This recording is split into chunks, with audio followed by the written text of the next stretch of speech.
তোমাকে আমার খুব পছন্দ হয়েছে মেয়ে। তুমি কি আমার ছোট নাতবউ হবে? রানী করে রাখবো তোমায়। এটাই বুড়ো দাদুর প্রমিস। হঠাৎ এহেন একটা কথা অথয়ের কর্ণঘরে এসে পৌঁছাতেই চকিত দৃষ্টিতে তাকায় অথয়। অবাক দৃষ্টিজোড়া নিবদ্ধ করল তার পাশে হাস্যোজ্জ্বল মুখে দাঁড়ানো একজন বয়স্ক লোকের দিকে। ভার্সিটি শেষে বন্ধুদের বিদায় দিয়ে বাসার দিকে যাচ্ছিল অথয়। রিক্সা না পাওয়ায় ওকে হেঁটেই যেতে হচ্ছিল। কিন্তু হঠাৎ করে কেউ এসে এমন একটা কথা বলবে ভাবতেও পারেনি ও। অথয় নিজের ভাবভঙ্গি পরিবর্তন করে নিল মুহূর্তেই। কঠোরভাবে বলে উঠল। এসব কি বলছেন আপনি? মাথা ঠিক আছে আপনার? সামনে দাঁড়ানো ব্যক্তিটি হলেন আতিক মাহবুব মির্জা। বয়স তার ৭০ পেরিয়েছে, কিন্তু তাকে দেখলে তা মনে হয় না। তার সারা শরীরে যেন আভিজাত্যের ছোঁয়া। এখনও সে তার বয়সের তুলনায় অনেক ফিটফাট আছেন। তিনি একজন অবসরপ্রাপ্ত ম্যাজিস্ট্রেট। অথয়কে একদিন রাস্তায় দাঁড়িয়ে কয়েকটা লম্পট ছেলেদের পেটাতে দেখেছিল। মূলত ওই ছেলেগুলো একটা মেয়েকে হ্যারাস করছিল। সেই কারণে অথয় আর তার বন্ধুরা মিলে ওই ছেলেগুলোকে কেলিয়ে পুলিশে ধরিয়ে দিয়েছিল। সেই দিনই আতিক মাহবুবের অথয়কে পছন্দ হয়ে যায়। যে করে হোক ওই মেয়েকে তার নাত বউ তিনি বানাবিনি মনে মনে পণ করে নেন। সেই থেকে মেয়েটার পিছনে লোক লাগিয়ে রেখেছেন উনি। কিন্তু দীর্ঘদিন ধরে চুপচাপ থাকলেও আজ অথয়কে রাস্তায় দেখে আর নিজেকে দমিয়ে রাখতে পারেনি। এদিকে অথই ভাবছে, এই লোকের বোধহয় মাথা টাথা খারাপ হয়ে গিয়েছে, নাহলে মাঝ রাস্তায় এইভাবে কোনো মেয়েকে তার নাতিকে বিয়ে করার জন্য প্রস্তাব কে দেয়।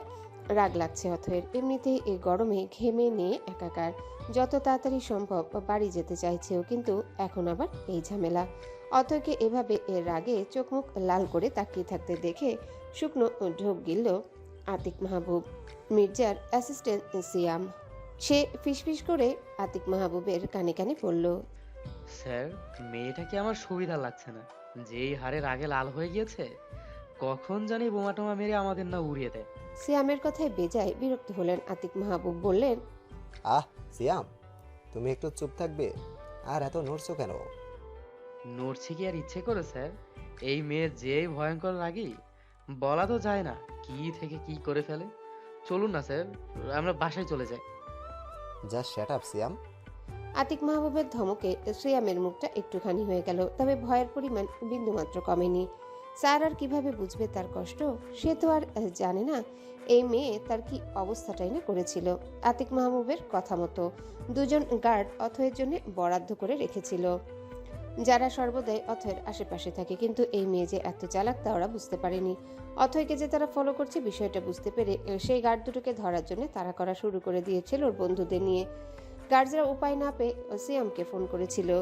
গার্ডসদের দিক নির্দেশনা দিয়ে সিয়াম তাড়াতাড়ি রওনা হয় গার্ডসদের কাছে যাওয়ার জন্য। লোকেশন মোতাবেক পৌঁছে দেখে অথই আর তার বন্ধুরা অলরেডি গার্ডস দুটোকে ধরে ফেলেছে। সিয়াম চোখে সানগ্লাস আর মুখে মাস্ক পরে দ্রুত তাদের কাছে গিয়েছিল। অনেক বলে কেউ অথই আর তার বন্ধুদের বোঝাতে পারেনি সিয়াম। অথয়ের ভাষ্যমতে গার্ডস দুটো মেয়ে পাচারকারী, এখন সিয়ামও নাকি তাদের সাথে সংযুক্ত। উপায় না পেয়ে সিয়াম গার্ডসদের ইশারা করলো অজ্ঞান হয়ে যাওয়ার স্প্রেটা অথয়দের উপর প্রয়োগ করার। গার্ডসরা ইশারা বুঝতে পেরে তাই করলো। অথয়ের সাথে বন্ধুদের অজ্ঞান করতেই সিয়াম গার্ডসদের বলল চলে যেতে। অথয়কে কিছুই করেনি, কারণ ওকে কিছু করলে আতিক মাহবুব ওকে আস্ত রাখবে না। অথয় যেন এতে আরো হিংস্র হয়ে যায়। সিয়াম পালাবার পায়তারা করার আগেই অথয়ের আগে ফোঁসফোঁস করতে করতে দৌড়ে এসে সিয়ামের মেন পার্স বরাবর জোরে সোরে একটা কিক মেরে বসে। সিয়াম সেখানে হাত চেপে ধরে ব্যথায় জোরে চিৎকার দিয়ে মাটিতে বসে পড়ে। গার্ডস দুটো সিয়ামের এমন করুণ অবস্থা দেখে আবারও দৌড়ে সিয়ামের কাছে আসে। অথয়ের মুখে স্প্রে ছিটিয়ে দেয়, ফলে অথয়ও অজ্ঞান হয়ে যায়। তারপর ওই বিশাল দেহি গার্ডসগুলো সিয়ামকে কাঁধে উঠিয়ে সেখান থেকে পালিয়ে যায়। সিয়াম পাক্কা 3 দিন হাসপাতালে ভর্তি ছিল। অবশ্য অথয়কেও তিনি দোষ দেন না, কারণ এইভাবে একটা মেয়েকে অল টাইম ফলো করলে সেই মেয়েটার মনে তাদের নিয়ে বাজে ভাবনা আসবে, এটাই স্বাভাবিক। অথয়কে তারও অনেক পছন্দ হয়েছে, কারণ কজনই বা পারে এভাবে অন্যায়ের বিরুদ্ধে প্রতিবাদ করতে। সব দোষ তো তার স্যারের। তার কারণেই সেদিন আরেকটু হলেই সিয়ামের প্রাণ বেরিয়ে যেত। সেই দিনের ঘটনা মনে করেই আজ অথয়কে দেখে তার ভয় লাগছে। সিয়াম ভয়ার্ত চোখে অথয়ের দিকে তাকিয়ে বিড়বিড় করে বলল, স্যার, আপনি তো আর জানেন না এই মেয়ে কি ডেঞ্জারাস। সেদিন কি লাথিটাই না মেরেছিল আমাকে। আরেকটু হলেই আমার বংশের বাতিটাই নিভে যেত, আমার বউ আমাকে ফেলে চলে যেত। তবে উপরওয়ালার কৃপায় আমি বেঁচে গিয়েছি। কিন্তু দ্বিতীয়বার আর এমন কিছুর সম্মুখীন আমি হতে চাই না স্যার। আতিক মাহবুব সিয়ামের কাঁপাকাঁপি দেখে মহাবিরক্ত হলেন। এই গাধাটাকে নিয়ে কোনো কিছু করা তার পক্ষে সম্ভব না। কি মিষ্টি তার নাতবো, তাকে দেখে এমন কাঁপাকাঁপি করার কি আছে আজব? আতিক মাহবুব অথৈকে উদ্দেশ্য করে নরম গলায় বলেন, তুমি ভারী মিষ্টি একটা মেয়ে, তাই তো বললাম তোমাকে আমার অনেক ভালো লেগেছে। আমার ছোট নাতির বউ করে নিয়ে যেতে চাই তোমায় বোন। আতিক মাহবুবকে এত নম্র ভাষায় কথা বলতে দেখে কিছুটা নরম হয়ে আসে অথয়। কারণ ওর বাবা মা সবসময় বলেছেন অকারণে গুরুজনদের সাথে কোনো প্রকার বাজে আচরণ না করতে, যাতে তারা মনে কষ্ট না পায়, এমন কথাও বলতে না। অথয় জোরে জোরে শ্বাস ফেলল, রাগটা দমিয়ে নিয়ে কণ্ঠে যথাসম্ভব ভদ্রতা বজায় রেখে বলল, আমাকে যেহেতু আপনার এতই পছন্দ হয়েছে, আপনি এক কাজ করুন না দাদু। আপনি আমার বাসায় বিয়ের প্রস্তাব নিয়ে যান। আমার মা বাবা যদি সেই প্রস্তাবে রাজি হয়ে যান, তবে আমারও কোনো আপত্তি থাকবে না। আতিক মাহবুব ঠোঁট প্রসারিত করে হাসলেন। তিনি মনে মনে ধারণাই করে নিয়েছিলেন অথয় এমন একটা কথাই বলবে। এতদিন যাবৎ মেয়েটাকে দেখে আসছেন যে তিনি। আতিক মাহবুব হেসে বলেন, এটা তো আরো উত্তম কথা বললে। আমি এটাই করব। খুব শীঘ্রই আমার ছোট নাতিকে নিয়ে তোমাদের বাড়ি যাব বিয়ের প্রস্তাব নিয়ে। এ কোন পাগলের পাল্লায় ফেললে তুমি আল্লাহ? মনে মনে কথাটা বলেই অথয় জোরপূর্বক হেসে বলে, জি, অবশ্যই যাবেন। তাহলে আমি যাই দাদু, আসলে ভীষণ টায়ার্ড আমি। হ্যাঁ হ্যাঁ, অবশ্যই, সাবধানে যেও। অথয় আতিক মাহবুবের থেকে বিদায় নিয়ে দ্রুত কেটে পড়ল। আতিক মাহবুবও গাড়িতে উঠে বসলেন। সিয়াম এসে ওনার পাশে বসতেই তিনি শান্ত কণ্ঠে বললেন, আমার দাদু ভাইয়ের জন্য এই মেয়েই পারফেক্ট সিয়াম। ওর থেকে উত্তম মেয়ে আমি আর খুঁজে পাবো না। বাঘের সাথে তো বাঘিনীকেই মানায় বলো, তাই না? তা যা বলেছেন স্যার। হুম, চলো যাওয়া যাক। অতঃপর আতিক মাহবুব মির্জা সিয়াম গাড়ি স্টার্ট দিয়ে নিজের গন্তব্যে চলে গেলেন। মির্জা বাড়িতে বসার ঘরে সবাই উপস্থিত। আতিক মাহবুব মির্জা হচ্ছেন সকলের মধ্যমণি। তিনি সবাইকে ডেকেছেন জরুরি কথা বলার জন্য, কিন্তু যার বিষয় নিয়ে কথা বলবেন সে নিজেই এখনো উপস্থিত হয়নি। আর তিনি হলেন এই মির্জা বাড়ির ছোট নাতি আরিহান রুদ্দিক মির্জা। আতিক মাহবুব মির্জার একমাত্র ছেলে আরহাম মাহবুব মির্জার দুই ছেলে, বড় ছেলের নাম আরিয়ান আশরিফ মির্জা আর ছোট ছেলে আরিহান রুদ্রিক মির্জা। বাবা আর দাদুর ছায়াতলে বড় হয়েছেন তারা, কারণ তাদের মা রুদ্রিকে 3 বছর বয়সের সময় মারা গিয়েছিলেন, আর তাদের দাদি তো আরিয়ানের জন্মের আগেই মারা গিয়েছেন। আরিয়ানের বিয়ে হয়েছে বছর 4 হবে। তার স্ত্রীর নাম রোজা, মেয়েটা ভারী মিষ্টি। এদিকে আতিক মাহবুব মির্জা তার বড় নাতবউকে উদ্দেশ্য করে গম্ভীর কণ্ঠে বললেন, বড় নাথ বউ, রুদ্রিক কোথায়? রোজা দাদুর পাশে বসে পড়ল, তারপর মিষ্টি হেসে বলে, দাদুভাই এত হাইপার হচ্ছেন কেন? রুদ্র কেমন আপনি তো তা জানেন। এখনো বাড়ি ফিরেনি, বাইরে বন্ধুদের সাথে আছে বোধহয়। ওর কারণে আমি এই দুপুরের টাইমে আরহাম আর আরিয়ানকে অফিস থেকে ডেকে আনলাম। তারা এসে হাজির আছে। ওইটার এখনো খবর নেই। আরিয়ান বলে উঠল, দাদু, তুমি শুধু শুধু এসব করছো। তুমি তো জানোই রুদ্রিক বিয়ের জন্য রাজি হবে না। হ্যাঁ বাবা, আরিয়ান ঠিক বলেছে, ওকে ওর মতো থাকতে দাও। আরহাম মাহবুব বলে উঠলেন। সেটা আমি বুঝে নেব। আতিক মাহবুবের কথা শুনে আরহাম সাহেব বিড়বিড় করলেন, কত বুঝো তুমি? সেই তো রুদ্রিক আসলে আমাদের দিয়েই সব বলাতে চাও। তখন তো তোমার এত দাপট কোথায় পালায় বাবা? আরিয়ান হেসে দিল আরহাম সাহেবের কথা শুনতে পেয়ে। এদিকে ছেলেকে হাসতে দেখে আরহাম সাহেব চোখ রাঙালেন। এদিকে তাদের কথোপকথনের মাঝে হঠাৎ করে কেউ এসে দুম করে বসে পড়ল আতিক মাহবুবের সামনের সোফায়।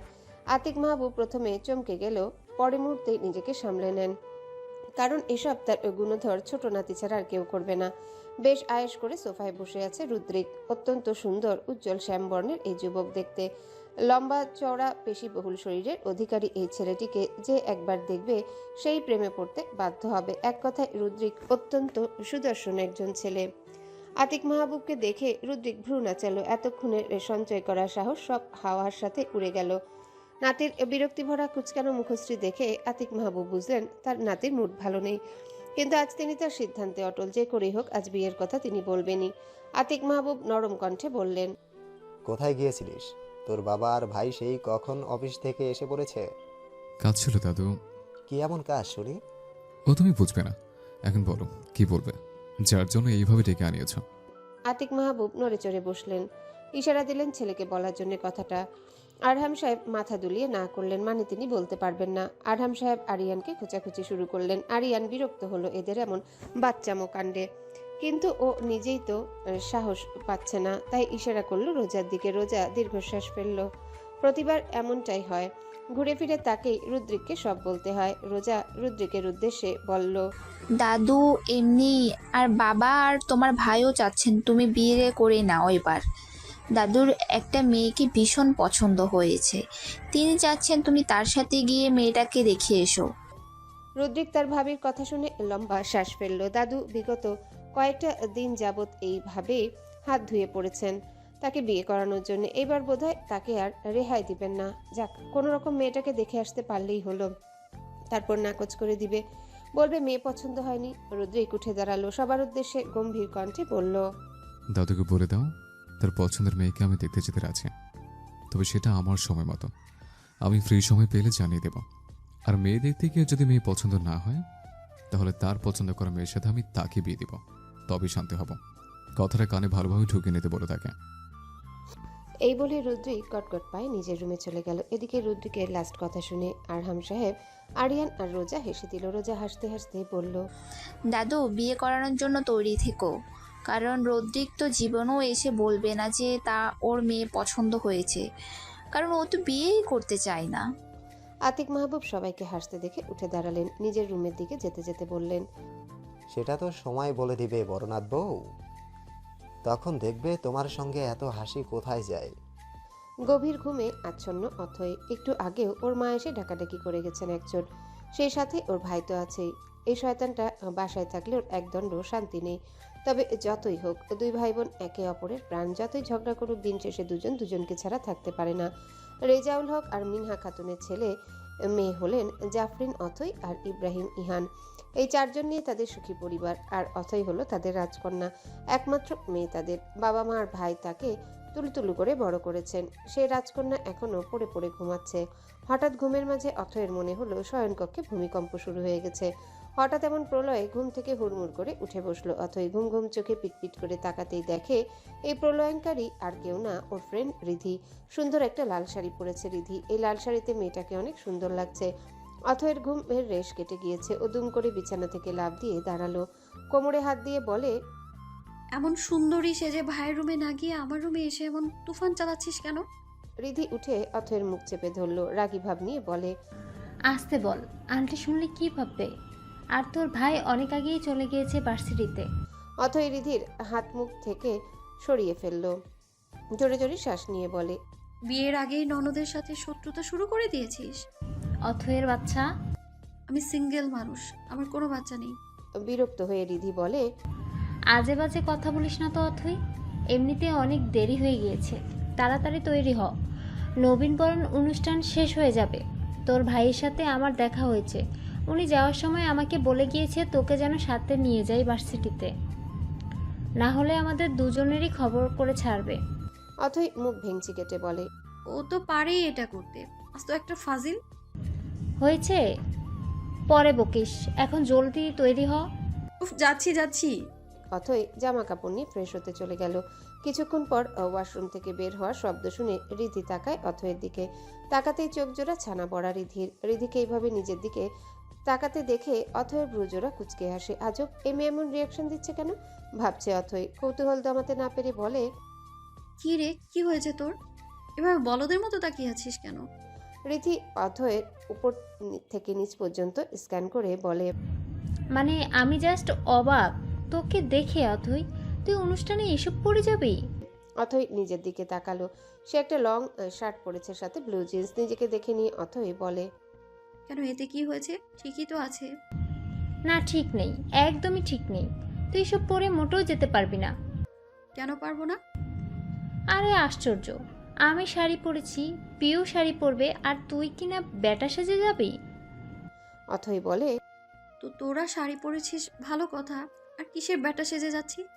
এগুলো কি বলিস? হ্যাঁ, এটাকে ওয়েস্টার্ন ড্রেস বলে।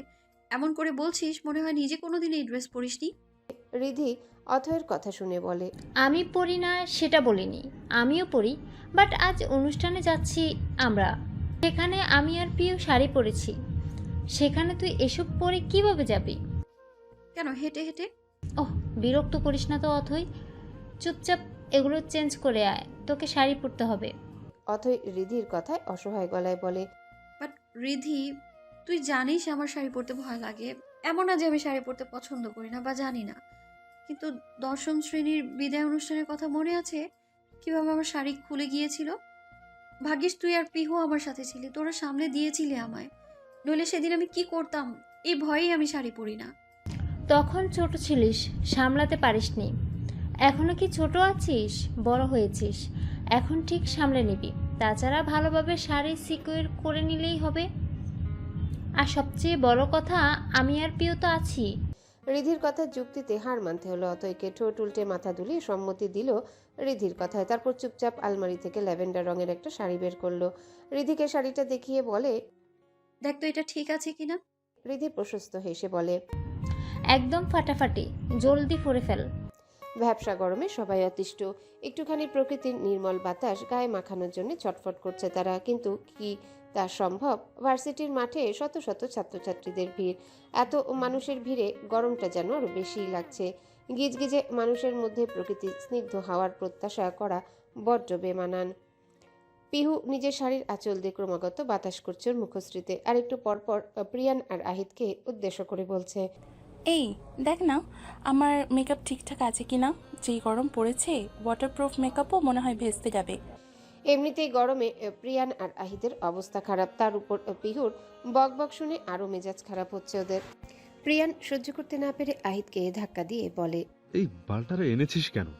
গরমের যন্ত্রণায় বাঁচি না, আবার এই আটা ময়দার কারখানা প্যানপ্যানানি সেই যে শুরু হয়েছে, বন্ধ করার নাম নাই। ধাক্কা খেয়ে আহিদ পড়ে যেতে নিতেও নিজেকে সামলে নিল। রেগে মেগে বলে, আমারে ধাক্কা মানুষ কেন? এমনে কইতেছস যেন পিছু 2 বছরের বাচ্চার আমি ওরে কোলে কইরা নিয়ে আসছি। তুই তো চুপ যা। কি একটু আন্টির ভয় দেখায় এই 3 ফুটটা পিহু, আর তুই সেই ভয়ে ওর কথা শোনস? ভালো করছি। হারামি। এইদিকে পিহু প্রিয়ানের আহিদের এসব কথা শুনে যেন রক্ত ওর মাথায় উঠে গিয়েছে। রাগ সামলাতে না পেরে প্রিয়ানের পিঠে দুম করে একটা কিল বসিয়ে দিল। বেশ জোরেই লেগেছে প্রিয়ানের পিঠে। ব্যথায় উ শব্দ করে উঠল প্রিয়ান। পিহু দিকে তাকালে পিহু রাগী স্বরে বলে, তোর সাহস কি করে হলো আমাকে আটা ময়দার কারখানা বলার? আবার বলিস আমি 3 ফুটটা? তোর মাথায় আমি ইট মেরে ফুটিয়ে ফেলবো, শয়তান কোথাকার। তুই মরবি, আমি মনে হয় বসে থাকবো। প্রিয়ানের বাচ্চা, তোকে তো আমি। পিহু তেড়ে মেরে গেল প্রিয়ানের কাছে। প্রিয়ানের সবচেয়ে দুর্বলতা ওর চুল। বেচারা নিজের চুলগুলো অনেক যত্ন করে। আজ সুন্দরভাবে জেল দিয়ে সেট করে এসেছে চুলগুলো। পিহু এক লাফ দিয়ে প্রিয়ানের চুল ধরার আগেই প্রিয়ান কৌশলে সরে গেল। তারপর পিহুর দিকে আঙ্গুল তাক করে বলে, খবরদার পিহু, আমার চুলে একদম হাত দিবি না। তোর চুলে হাত দিব, সাথে তোর চুলগুলো সব ছেড়ে ফেলবো, রাম ছাগল কোথাকার। তুই কি শাকচুন্নি একটা? আহিদ এদের ঝগড়া দেখে শেষে অতিষ্ঠ হয়ে ধমকে উঠল, চুপ কর তোরা দুইটাই। আল্লাহর ফাস্তে আমার মাথাটা আর খাইস না। পিহু দাঁতে দাঁত চিপে বলে, আমারে বলিস কেন? এই কুত্তাটা সব দোষ। এই কুত্তির সব দোষ। আহিদ চিৎকার করলো। চুপ। ইহান চারিপাশে ভালোভাবে দেখছে কোথাও কোনো কিছু বাদ পড়লো কিনা। সব ঠিকঠাক দেখে বন্ধু জিসানকে বলে, কি রে জিসান, ওদিকে সব ঠিকঠাক আছে? জিসান কপালের ঘামগুলো রুমাল দিয়ে মুছে বলল, হ্যাঁ সব ঠিক আছে। আর ওইগুলো কই? আর রুদ্রিক কোথায় গিয়েছে? মাত্রই তো এখানে দেখলাম। সাফাত নীল অনেক সাউন্ড সিস্টেম চেক করতে গিয়েছে। আর সিয়া মারিয়া জেনি কোথায় থাকতে পারে তা তো জানিসই। আটা ময়দা মেখে ভূত সেজে ওই যে সেলফি তুলছে। আর রুদ্রিকের কথা বলতে পারি না। ইহান হেসে দিল জিসানের কথায়, বলল, ওদের সামনে বলিস তো সব চুল ছিঁড়ে ফেলবে। তাই তো তোকে বললাম। কি কথা হচ্ছে এখানে? কে কার চুল ছিঁড়ে ফেলবে? হঠাৎ এমন প্রশ্নে ইহান আর জিসান পিছনে ফিরে তাকালো। রুদ্রিক, সাফাত, নীল অনেক দাঁড়িয়ে আছে। ইহান রুদ্রিকের কথা শুনে বলে, আরে আমাদের সাথে যে 3টা আটা ময়দার বস্তা আছে না, ওদের কথাই বলছিলাম। রুদ্রিক প্যান্টের পকেটে হাত রেখে গম্ভীর গলায় বলে, এটা ওদের ইচ্ছা, যে যেটা করে স্বাচ্ছন্দ্য বোধ করে। তোর এখানে এসে পরে কে হতে চাস? জিসান করুণ স্বরে বলল, আর এইদিকে যে আটা ময়দা মেখে আমাদের সাথে নাইনসাফি কাজ করে। বিয়ের আগে তো আটা ময়দা মেখে নিজের সুন্দর রূপের জ্বালায় ছেলেদের ফাঁসায়। আটা ময়দা ছাড়া এক একটা চেহারা দেখলে হার্ট অ্যাটাক করে মরে যাবে নিশ্চয়ই। রুদ্রিক বিরক্ত হয়ে মুখ ঘুরিয়ে নিল। এমন সময় হাজির হলো সিয়া, মারিয়া, জেনি। জেনি রুদ্রিককে দেখেই ওর কাছে গিয়ে দাঁড়ালো। ন্যাকা সুরে বলে, ও হো রুদ্রিক, তুমি এসেছো? আমি সেই কখন থেকে তোমার জন্য ওয়েট করছিলাম। সাফাত ফিসফিস করে বাকিদের বলল। শুরু হয়ে গেছে ন্যাকামি। মারিয়া ফিক করে হেসে দিল। নীল মুচকি হাসলো মারিয়াকে হাসতে দেখে। মেয়েটার হাসিটা অনেক সুন্দর। নীল বিড়বিড় করে বলে, এভাবে হেসো না গো সুন্দরী, তোমার ওই হাসিতে আমি খুন হয়ে যাই। এদিকে রুদ্রিক জেনির কথা শুনে বাঁকা হেসে বলে, তাই নাকি? বটগাছের নিচে ইংরেজি ডিপার্টমেন্টের রাকিবের কাঁধে মাথা রেখে বলছি। জেনি থতমত খেয়ে গেল। আমতা আমতা করে কিছু বলবে তার আগেই রুদ্রিক সরে গেল ওর কাছ থেকে। বাকিদের উদ্দেশ্যে বলে, কোনো কাজ বাকি নেই তো? সব ঠিকঠাক? স্যার বিশ্বাস করে আমাদের দায়িত্ব দিয়েছেন, আমি চাই না কোনো গাফিলতি হোক। অনিক বলল, তুই চিন্তা করিস না, সব ঠিক আছে। হুম। চিফ গেস্ট এসে পড়বে বোধহয়, চল গেটের কাছে যাই, বলল নীল। চল। ওরা সবাই মিলে চলে গেল ভার্সিটির গেটের কাছে। রিক্সা থেকে নেমে পড়ল অথই আর রিধি। অথই ভাড়া মিটিয়ে এইবার রিধিকে বলে, যদি কিছু হয় না আমার শাড়ির সাথে, তাহলে তোর একদিন কি আমার একদিন। আহ, তুই শুধু শুধু চিন্তা করছিস, কিছুই হবে না তো, চল। এমন সময় অথয়ের ফোনে কল আসলো। অথই দেখে ইহান ফোন করেছে। নিশ্চয়ই ও এসেছে কিনা জানার জন্য ফোন করেছে। অথই কলটা ধরে বলল, আমি ভার্সিটিতে এসেছি, গেটের কাছে আছি। ইহান অথয়ের কথা শুনে গেটের আশেপাশে তাকালো। রাস্তার উপরে দেখতে পেল অথই আর রিধি দাঁড়িয়ে আছে। ইহান বলল, ওইখানেই দাঁড়া, আমি আসছি, রাস্তা পার করে নিয়ে আসবো। ও ভাই, তুই বেশি চিন্তা করছিস। আমি আর রিধি বাচ্চা না, আসতে পারবো। অথয়ের কথায় ইহান বলে, বাচ্চা থেকেও কম না তোরা। তুই ফোনটা রাখতো। অথই ফোন কেটে দিল। ইহান কান থেকে ফোন সরিয়ে নিল। রুদ্রিক ভ্রু কুচকে প্রশ্ন করল, কেউ আসছে নাকি যাকে তুই রিসিভ করতে যাবি? ইহান পকেটে ফোন রেখে বলে, আরে না, আমার বোনটা এইবার এই ভার্সিটিতেই চান্স পেয়েছে, ওর সাথে কথা বলছিলাম, এসেছে কিনা জানার জন্য। রুদ্রিক আর কিছু বলল না। দৃষ্টি ঘুরিয়ে সামনে তাকাতে স্তব্ধ হয়ে গেল। চারিপাশ থমকে গেল। কি দমকা হাওয়া এসে ছুঁয়ে গেল রুদ্রিকের বিশাল শক্তপোক্ত দেহখানে। চোখের পলক ফেলল না আর। রুদ্রিককে স্তব্ধ হয়ে দাঁড়িয়ে থাকতে দেখে সাফাত ওকে হালকা ধাক্কা দিল, এতে যেন হুঁশ ফিরে আসে ওর। সাফাত জিজ্ঞাসা করলো, কিরে, কি হয়েছে? এমন স্ট্যাচু হয়ে দাঁড়িয়ে আছিস কেন? রুদ্রিক এদিক ওদিক তাকালো। ঘাড়ের পেছনের চুলগুলো খামচে ধরল। ভেতরের অস্থিরতাকে দমিয়ে নিল। শক্ত কণ্ঠে বলে, না, কিছু হয়নি, এমনি বিরক্ত লাগছে দাঁড়িয়ে থাকতে। রুদ্রিক জোরে শ্বাস নিল। হঠাৎ কি হয়েছিল ওর? এমন কেন হলো ওর সাথে? ও তো দুর্বল সত্তার মানুষ না যে একটা মেয়ের দিকে এইভাবে হ্যাংলার মতো তাকিয়ে থাকবে। রুদ্রিক মাথা ঝাড়া দিয়ে চিন্তাটুকু ফেলে দিল। এটা হবার নয়। আরিহান রুদ্রিক মির্জা কখনোই এত দুর্বল না। কিন্তু আদৌ কি কখনো তা সম্ভব হয়? প্রেমের বসন্তের হাওয়ায় গিয়ে যার হৃদয়ে একবার দোলা দিয়ে যায়, তাহলে কি আর নিজেকে দমিয়ে রাখতে পারে কেউ? সেই প্রেমের বসন্তের বাতাসে নিজেকেও ভাসিয়ে দিতে হয়। প্রিয়ান দূর থেকে অথই আর রিধিকে দেখেই বলে উঠল, ওই দেখ, 2 শাকচুন্নি আসছে। অথই আর রিধি আসতেই আহিত বলে, এতক্ষণ লাগলো তোদের আসতে? সে কখন থেকে দাঁড়িয়ে আছি। অথই রিধির দিকে তীক্ষ্ণ দৃষ্টিতে তাক করে বলে, আমার কি দোষ? আমি তো তাড়াতাড়ি রেডি হয়ে গিয়েছিলাম। এই রিধি কুত্তিটা আমায় ধরে বেঁধে শাড়ি পরিয়েছে। পিহু উড়ন্ত চুমু ছুঁড়ে মারল রিধির দিকে, বলল, জান, তোকে তো 101টা চুমু দেওয়া দরকার, এই গাতিটাকে শাড়ি পরিয়ে এনেছিস। অথই রাগী গলায় বলে, তুই এর পেছনে আছিস তা আমি ভালোভাবেই জানি। পিহু দাঁত কেলিয়ে হাসলো। প্রিয়ান হাত দিয়ে বাতাস করার অভিনয় করে বলে, উফ, সুন্দরীদের রূপের আগুনে তো ঝলসে যাচ্ছি, এত গরম কেন? তুই বলছিস আহিদ? এইবার নিজেই কারণটা দেখে নে। আহিদ, অথই, রিধি পিহুর দিকে তাকিয়ে শয়তানি হাসি হেসে বলল, কে যেন একটু আগে বলছিল আটা ময়দা মেখে শাকচুনি সেজে এসেছে ওরা। 3 রমণীগণ অগ্নি দৃষ্টিতে তাকালো প্রিয়ানের দিকে। প্রিয়ান থতমত খেয়ে গেল। এমন দৃষ্টিতে ভয়ার্ত কণ্ঠে বলে, এভাবে তাকাচ্ছিস কেন আজব? রিধি ধরাম করে একটা মুষ্টাঘাত করলো প্রিয়ানের পিঠে। ও মা গো! বলেই চেঁচিয়ে উঠল। আহিদ ফিক করে হেসে উঠল। প্রিয়ান ব্যথাতুর কণ্ঠে বলে উঠল, ওই চুন্নি, আমারে মারলি কেন? অথই মুখ ভেঙচি মেরে বলে, তো তোকে মারবে না তো কি চুমু খাবে শালা হারামি? আমাদের পিঠ পেছনে আমাদের বদনাম করে বেড়াস, তোরে তো পচা পানিতে ডুবিয়ে মারা উচিত। প্রিয়ান পিঠের ব্যথাযুক্ত জায়গায় জাত ডলতে ডলতে বলে, তোর কপালে এমন জামাই জুটবো দেখিস, যার কথায় তোর উঠবোস করতে হইব। আগু মুতু ধরলেও তার পারমিশন ছাড়া যাইতে পারবি না দেখিস। আর তুই রিধির বাচ্চা কিধি, তুই যেমনে আমারে কিলাইলি, ঠিক এমনি তোর জামাইও তোরে উঠতে বসতে কিলাইব। আর তুই ফকিন্নি ছেমরি, তোর রূপচর্চার মেকআপ করার অনেক শখ, তাই না? বিয়ের পর জামাইয়ের প্যাদানির চোটে তুই চুল আঁচড়ানোরও সময় পাবি না, দেখিস। হাতের নখের তো খুব যত্ন তোর। এই 2 হাত দিয়া তুই সারাদিন তোর বাচ্চার হাগু মতো সাফ করতে থাকবি। আর তুই আহিদ্দার বাচ্চা, তোর বউ তোর মুখ বাড়াইয়া এমন খুশি দিব, দেখিস। তুই আর তোর ওই বিশ্রী দাঁতগুলো দেখাইয়া ছাগলের মতো হাসতে পারবি না। এইটা আমার মতো নম্র ভদ্র ইনোসেন্ট একটা পোলার অভিশাপ তোকে উপর। প্রিয়ানের অভিশাপ দেওয়ার ধরন দেখে সবাই হেসে দিল। ওদের খিলখিল করা হাসিতে চারিপাশ মুখরিত হলো। রুদ্রিকের গ্রুপের খুব কাছেই ছিল অথৈদের গ্রুপ। ওদের এমন হাসির শব্দে না চাইতেও রুদ্রিকের দৃষ্টি সেদিকে চলে গেল। বাকিদেরও একই অবস্থা। সাফাত অথয়ের হাসিমাখা মুখের দিকে তাকিয়ে আছে, মুগ্ধতা বিরাজমান সেই দৃষ্টিতে। অন্যমনস্ক হয়ে মুখ ফসকেও বলে উঠল, ল্যাভেন্ডার রঙের শাড়ি পরা মেয়েটা অনেক সুন্দর, তার হাসিটাও মারাত্মক। রুদ্রিকের কর্ণকুহরে কথাটা যেতেই সে তীক্ষ্ণ দৃষ্টিতে তাকালো সাফাতের দিকে। বাকিদের দৃষ্টিও সাফাতের দিকে।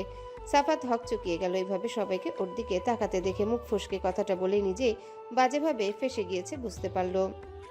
সাফাত আমতা আমতা করে বলে, কি এইভাবে তাকানোর কি আছে আজব? মানুষ কি সুন্দর বলতে পারে না? ইহান সাফাতের মাথায় থাপ্পড় দিয়ে বলে, তোর নজর সরিয়ে রাখ শালা, ও আমার বোন হয়। আমার বোনের দিকে একদম তাকাবি না। ইহানের এই বাক্যে যেন চারিদিকে বিস্ফোরণ ঘটল। অনেক অবাক কণ্ঠে বলে, কি তোর বোন? কিন্তু ও এখানে কি করে? অনেকের এমন বোকা বোকা প্রশ্নে বিরক্ত হয়ে রুদ্রিক বলল, এমন বোকার মতো কথা বলছিস কেন অনেক? যেহেতু ইহানের বোন এখানে এসছে, সেহেতু সে এখানকার স্টুডেন্টই হবে, তাই না? অনেক ইহানের উদ্দেশ্যে বলে, কি রে, এটা সত্যি? হ্যাঁ, আমার বোন। এমনকি ওর ফ্রেন্ডসরাও ওই ভার্সিটিতেই চান্স পেয়েছে। আল্লাহর রহমতে সবাই একই ডিপার্টমেন্টেই আছে। আমার বোনটা যে বন্ধু পাগল, একটা বন্ধুর থেকে আলাদা হয়ে গেলেই ওর আহাজারিতে আর টিকেই থাকা যেত না।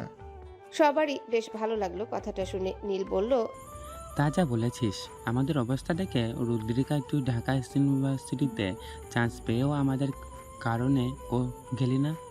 ইহান লাফ দিয়ে রুদ্রিক আর নীলের কাঁধ জড়িয়ে ধরে বলে, কারণ তোদের এক একটাকে ছাড়া আমরা সবাই অচল। ইহানের এমন কাণ্ডে রুদ্রিক বিরক্ত হয়ে ওকে ছাড়াতে চেষ্টা করতে লাগলো আর বলছে, What is this, ইহান? কি শুরু করলে? তুই কি এখনো বাচ্চা? নীল ইহানের কাছ থেকে ছাড়া পাওয়ার জন্য ছোটাছুটি করতে করতে বলে, ও শালা, আমার উপর থাইকা হাতের মতো শরীর নিয়ে আমার উপরে উঠলে কি মই বাঁচবো? নাম বলছি। সাফাত আর অনেক একে অপরের দিকে তাকিয়ে হাসলো। তারপর হৈ হৈ করে উঠল, আমরা বাদ যাব কেন? আমরাও বাদ যাব না। তারপর তারাও ঝাঁপিয়ে পড়ল রুদ্রিক, ইহান আর নীলের উপর। 5 জন মিলে ধস্তাধস্তি শুরু করে দিল। অথই নিজেদের থেকে কিছুটা দূরে নিজের ভাইকে তার বন্ধুদের সাথে হুড়োহুড়ি করতে দেখে নাকমুখ কুচকে ফেললো। অসহ্য কণ্ঠে বলে, আম্মুর দামড়া ছেলেটা আর ভালো হলো না, কেমন গরুর মতো করছে। রিধি অথয়কে বিড়বিড় করতে দেখে বলে, কিরে এত ফুসফুস করছিস, তোর আবার কি হলো? অথয় রিধিকে ইশারায় ইহানকে দেখিয়ে বলল, তোর রাম ছাগলের কথা বলছি। রিধি ইহানকে দেখছিল। অথয়ের কথা শুনে ভ্রু কুচকে বলে, কিসের ছাগল মাগল করছিস? সে তোর ভাই, এটা ভুলে যাস কেন? সে ছাগল হলে তুই ছাগলি মনে রাখিস। অথয় রেগে গেল রিধির কথায়, ফুঁসে উঠে বলে, এই তুই কি বললি আমি ছাগল নি? তুই আগে বল, তুই কি আগে আমার বেস্ট ফ্রেন্ড নাকি ওই হনুমানের বউ? বল। পিহু নিজের চুল ঠিক করতে করতে অথয় আর রিধির ঝগড়ার মাঝে ঢুকে গেল। দুজনের উদ্দেশ্যে বলল, ওই দেখ তো আমার চুল ঠিক আছে কিনা। অথয় আর রিধি এইবার নিজেদের রাগ ঢাললো পিহুর উপর। অথয় চেঁচিয়ে বলে, এই তুই থামবি? খালি এটা ঠিক আছে কিনা ওটা ঠিক আছে কিনা শুরু করেছিস, সর সামনে দেখে। রিধিও একই সুরে বলে, হ্যাঁ, একবার এগুলো জিজ্ঞেস করলে লাথি মেরে তোরে ডেনে ফেলে দিব। প্রিয়ানার আহিদ ওদের ঝগড়া দেখছে, কিছুই বলছে না ওদের। কারণ এখন ওরা কিছুই বলায় মানেই যেচে বাঘের গুহায় যাওয়া। প্রিয়ান আহিদের কাঁধে হাত রেখে বলে, দেখেছিস, আমি বললেই দোষ। এখন তো নিজেরই চুলোচুলি করছে। আহিদ চট করে সরে গেল। প্রিয়ান পড়তে পড়তে নিজেকে সামলে নিল। আহিদ বলল, ছেলেদের দোষ একটু বেশিই থাকে মেয়েদের কাছে, জেনেও কেন যাস ওদের সাথে লাগতে? প্রিয়ান হাসতে হাসতে বলে, আরে বুঝিস না, এরা খেপে যায় দেখেই তো ওদের খেপাতে ভালো লাগে। এদিকে অথই, রিধি আর পিহু কথা কাটাকাটির মাঝে ব্যাঘাত ঘটে যায়, কারণ ওদের সামনে এসে দাঁড়িয়েছে অনার্স তৃতীয় বর্ষের কিছু ছাত্ররা। অথই কপাল কুঁচকে তাকালো। কতগুলো ছেলেকে এইভাবে ওদের সামনে সংসেজে দাঁড়িয়ে থাকতে দেখে ওর মেজাজ খারাপ হচ্ছে। অথই এমনিতেই ক্ষিপ্ত মেজাজের মানুষ, অল্পতেই রেগে মেগে ফায়ার হয়ে যায়। অথই শক্ত কণ্ঠে বলল, কি চাই? এভাবে সামনে এসে খাম্বার মতো দাঁড়িয়ে আছেন কেন?